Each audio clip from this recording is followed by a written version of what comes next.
Look, listen, and say. Excuse me, can I borrow your eraser? Sure, here you are.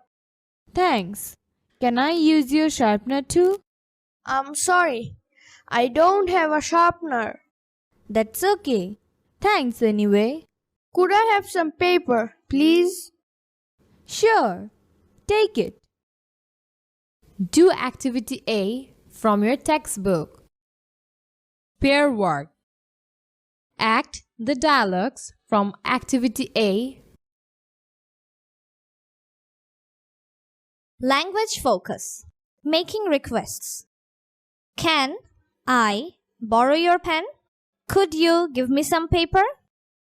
Look and read. Read the sentences. Notice how we make requests. Language focus. Can I borrow your pen?